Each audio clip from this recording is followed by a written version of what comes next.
It's your boy Zappa, Professional Stage Agent, and welcome back to Super Robot Wars Impact. Die Turn 3 again. I promise you it's like 1 AM, and here we have Die Turn 3 again. But it's time to end an era. The final loop. The final stage of the second game. The game that I actually physically own.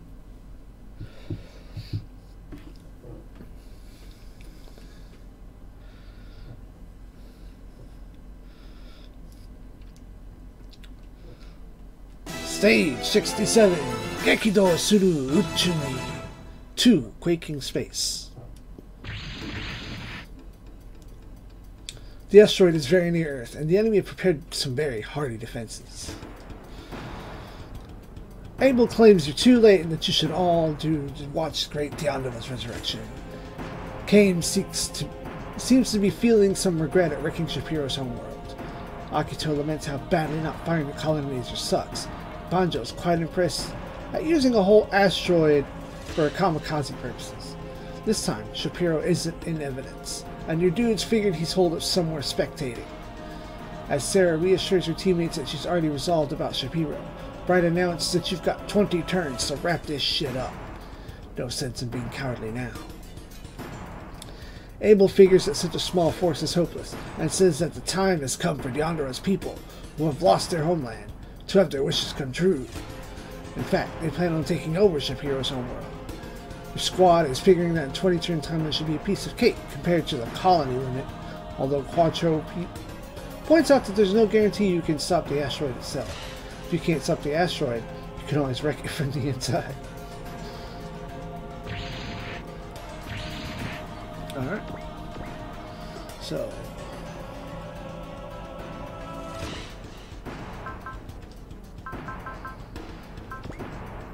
Alright. 13. So let's handle the big ones first.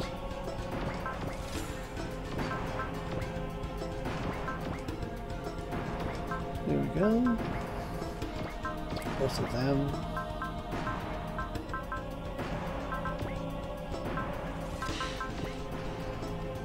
Support. You can take Jet.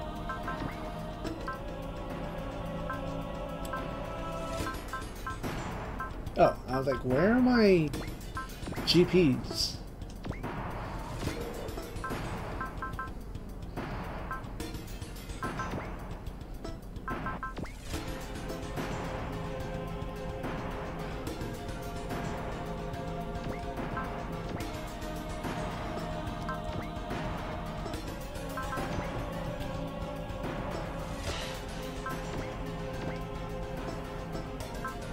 There we go.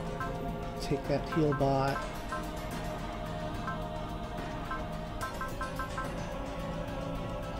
And actually take the Zeta.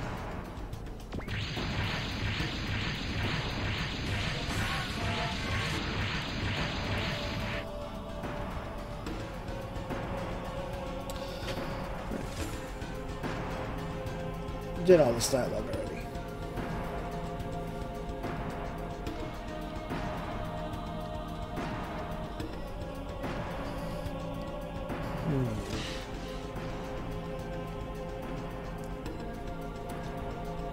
Sorry. Well, let's get that noise. We continue to drink Pepsi with a splash of mango.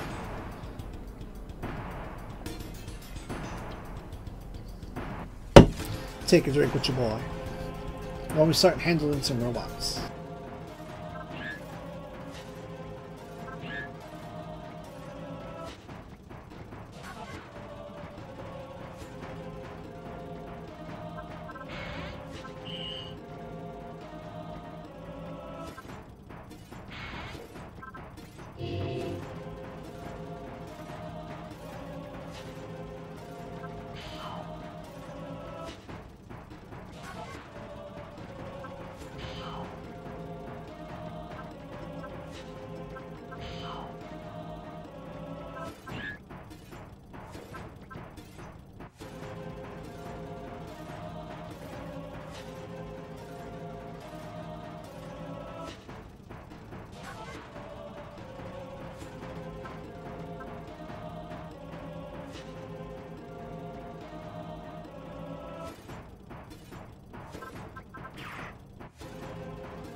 As the battle wears on, Quattro tells the nervous Ko that things are going great. But just then, all your psychically attuned dudes get a super bad feeling, with Maria saying that they are going to do a very bad thing to the Earth. As you dudes try to grapple with this new turn of events, Alfimi.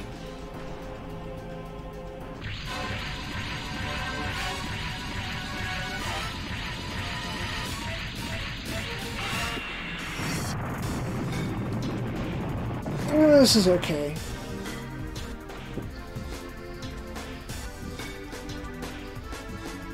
Alfimi and a bunch of Aints show up. Your people are somewhat nonplussed at the massive ice facing them, but there's nothing to do except fight through. Just then, Kono Hashikara comes through, and Raiden isn't telling Akira what's going on. As the confusion continues, Excellent mutters that these enemies must be defeated. Then the word Sare comes. As in, leave this planet. Alfimi figures it's about time, and Excellent wonders what's happening to her that she can understand what the Ice and Alfimi are thinking. Abel will gladly accept this unasked for help, but Kane wonders what she'll appear on.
Okay. Still stretching. Dun, dun, dun, dun, dun, dun, dun, dun, dun, dun, dun. Devil Satan and the crew show up on turn 5. Rom is very much not happy to see Deandra, who has apparently decided to stop being beaten by Rom and company. Or perhaps it's just a treasure on Earth. Despite his big talk, Devil Satan appears to have forgotten to bring a line to yell when he runs away again. However, Galdi wants Devil Satan not to fall for your banter, and Rom demands to know who he is. Galdi is really dying to tell him he doesn't deserve to know his name, but unfortunately he has to introduce himself anyway. He's more or less interested in Rom and the crew, who plans to match skills against you in battle. Rom wonders who this person is, who he feels like he's met before. Kina just wants Rom dead. Looks like all these various adversaries want you out of the way.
私もそう考えたのね。許さないよ。依然はいいよね。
Excellent. Now,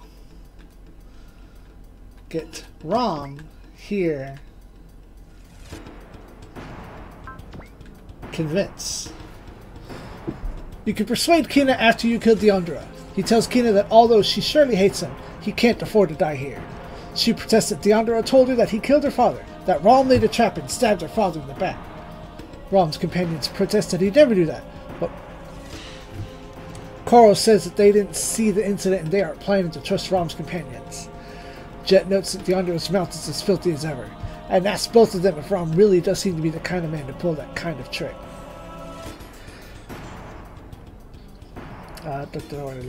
Kolos protests what Deandra told him, but Jet points out that Deandra fled and left them behind. He tells them that if they insist on dancing to the tune of this fake revenge, he will cut them down. Duke points out that the man they're risking their lives fighting alongside is surely no teacher. And Rom says that if he used any unfair means to take down Jingi, there will come a time when heaven punishes him. If they think that time is now, they're welcome to come and get him. But he doesn't plan on dying here. And if fighting and bleeding are his fate, he'll fight and win and confront them with all his strength. Guy is overawed that Rom can say lines like this off the top of his head. A hero to his very core. Shinobu notes this is no time for admiration. Rom has left himself vulnerable. Ryo notes that there's no need for concern. Regardless of its origin, the hearts of warriors are the same everywhere. Kina acknowledges Rom as a true warrior, decides to hang out with him to see with their own eyes when heaven punishes him. Not only does it recruit Kina immediately, well, Kina and Koros, but it gives you an overachiever to assign, which that is a skill to assign at the end. We have spells.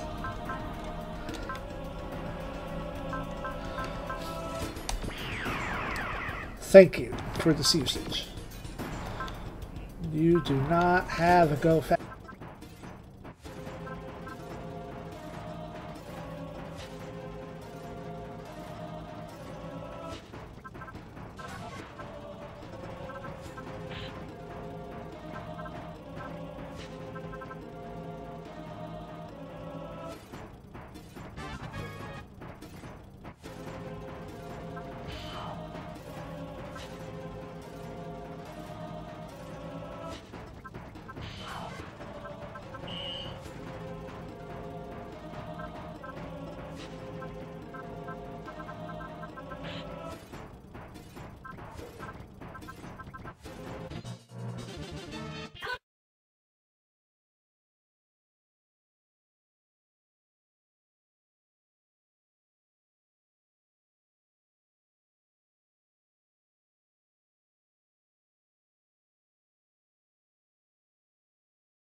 I'm gonna try to believe in Rom.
Finally, we're done.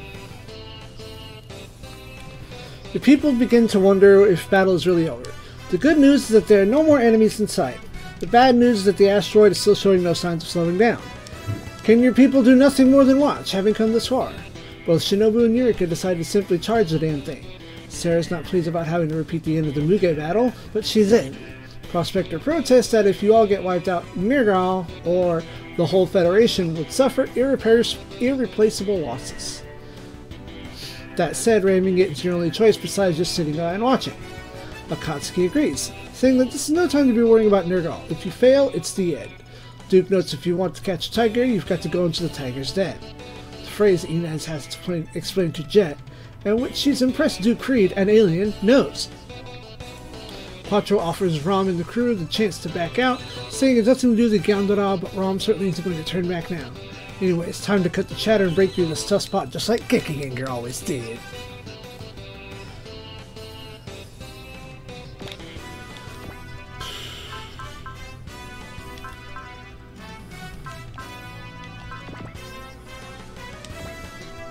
Oh, wait, I forgot about that. Something about 120 morale. Let me look this up in my thingy.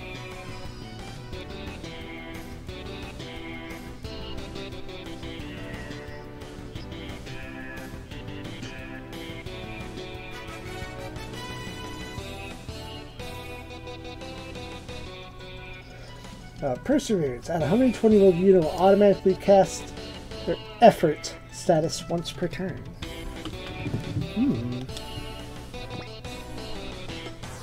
You can't have it. Only the main pilots, huh? Not you. Oh, but you can. Oh, it's because you can be put in an Ostavallis, that's right.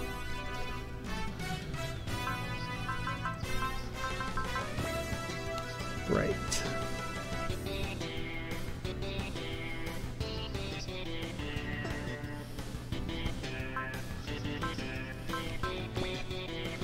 Banjo.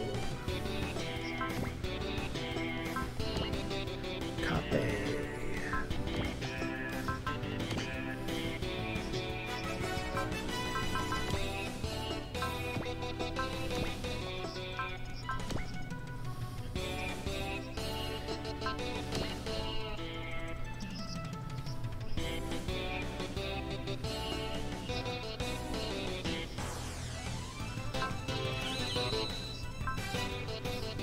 You know what? That's not really helping you.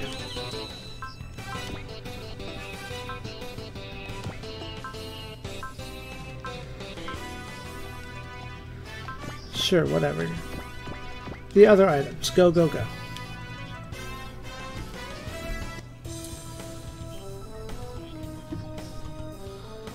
Okay. Your people continue to worry about the asteroid, which is really a bunch of debris from the asteroid belt around its original core. Probably all you have to do is take that out. You still can't raise the Gondor squad or anyone else for that matter. Marina is worried about going into the asteroid without being able to tell anyone you've gone. But Quattro is sure that someone in the Gondor squad will realize what's going on. This is almost too optimistic for Quattro, although Ron figures it's less more optimism and more trust in someone in the Gondor.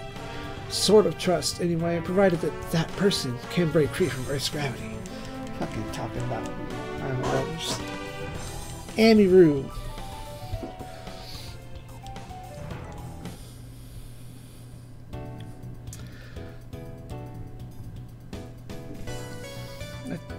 This says Shohei, but I think that's Kappei. Whatever. I'm gonna call him Kappei because that's what I think his name is. It's probably not the Trider 7 guy. Kappei is worrying about how quiet the Gaizoku have been lately. Burning and Koijo in the conversation, noting that the Gaizoku are probably just waiting and watching. Their goal is wiping out mankind. So if the asteroid hits Earth, the problem will be solved. Jet, aka Sunglasses Robo, doubts that it's just that. He could be overthinking, but he suspects that the Gaizoku would finish off their prey with their own hands. If that's the case, there must be some reason where they haven't attacked lately. Kina then comes up, determined to stick with Rom through whatever dangers lie ahead. She denies being interested in him. People mull over the fact that, despite everyone else's different exteriors, are all basically the same inside.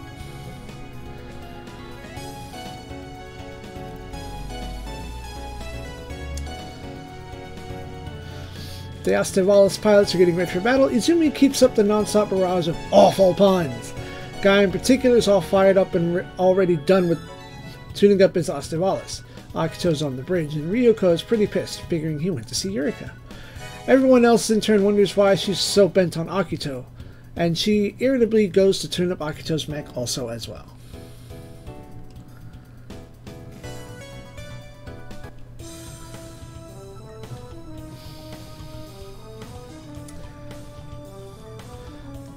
Shaf is reassuring Romina that everyone in the Gondor and Londo Bell will be just fine. She's not easily convinced, but Beauty points out that at this point whatever happens is out of their hands, especially since everyone is currently cooped up inside Anaheim for fear of the Meganoids. Just then, Nina comes to inform everyone that the assault on Jabro succeeded, with no casualties even. The fighting on the surface should at least settle down for a while, so the Gondor squad will be heading to space. But no matter what, it comes with a huge asteroid with Londo Bell fighting somewhere around it.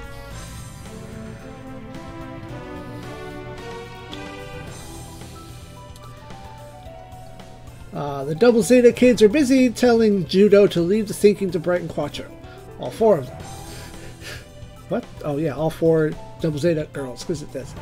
Judo is getting booked to nowhere, which probably serves him right for having that many potential girlfriends. After Banjo teases him a bit, Judo says that he was thinking about Haman, who hasn't shown her face even once so far. Even if you take out the asteroid, the fight will continue. Banjo, for instance, wants to go back to Mars when time permits. Seabook and Cecily show up Seabook and Cecily show up and summon everyone to the bridge. Probably meant to say summon. The time has come. Judo is determined to settle score with Haman after this asteroid business is complete. Akito's come to the bridge. Mirika says that she understands how he'd want to see his true love one last time before putting his life on the line. Minato is impressed with his boldness, but Akito insists that's not what's going on. Eureka can't be nudged out of her delusions, but Akito voices his disagreement to helping with the operation. He wonders why they all have to do something so dangerous. Why the Nabisco has to help out Rocalium on this one. Right, because that is the ship we have, the Rocalium. Everyone wonders what making Akito say something like that all of a sudden, and he says that he's worried about everyone getting taken out if something goes wrong.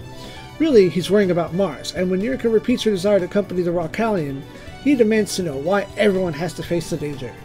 Eureka tells him that it's precisely because it's dangerous that everyone's got to face it together.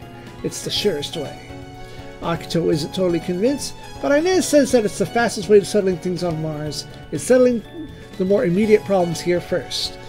Looked at from the other side, where he points out, the Mars operation would be much harder for the Desco alone if the Rocalium alone fails while infiltrating the asteroid.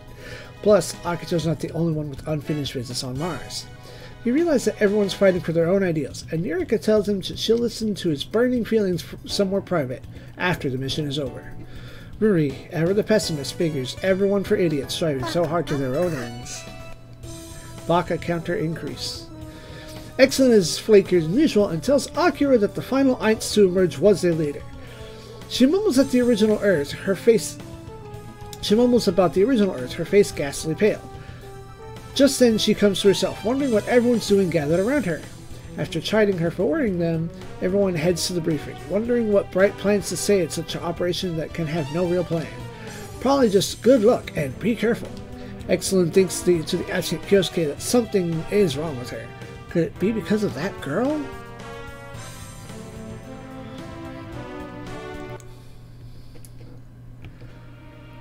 The team is impatient to get going, despite the lack of guarantees of success or anything.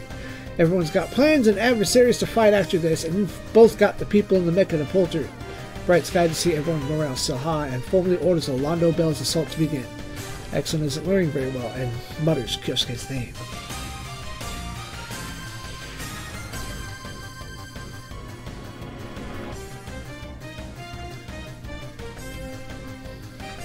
Abel has some cockamamie plan which involves actually letting the Londo Bell invade his people's space, which Kain is very much against. Abel is quite sure he can strike down the pride of the earth and bring out his people's long-cherished wishes. Diode is silent, and Shapiro bursts out laughing at Abel's grand-sounding speech. Shapiro wonders aloud whether the pride or defeat will remain for Abel. Shapiro, heedless of Abel's fury, feels Sarah's approach. The ice agree that this is dangerous. The time has come for destruction and to call a certain being.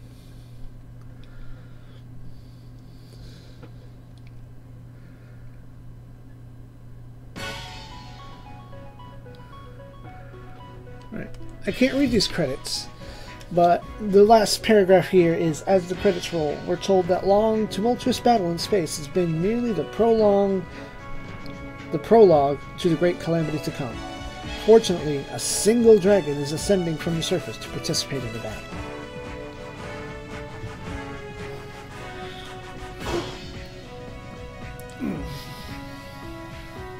Oh, cool, I can skip that. Save yo game. We did it. We did it, folks. 2/3 through the game. Super Robot Wars Compact 2 is complete.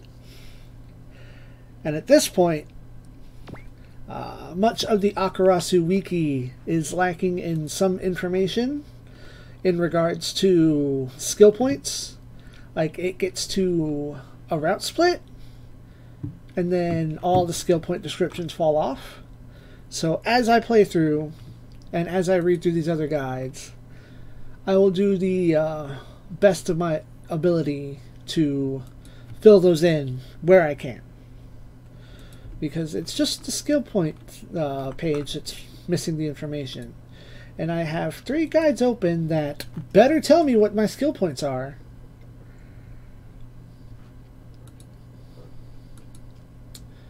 But until that point, we will see you next week.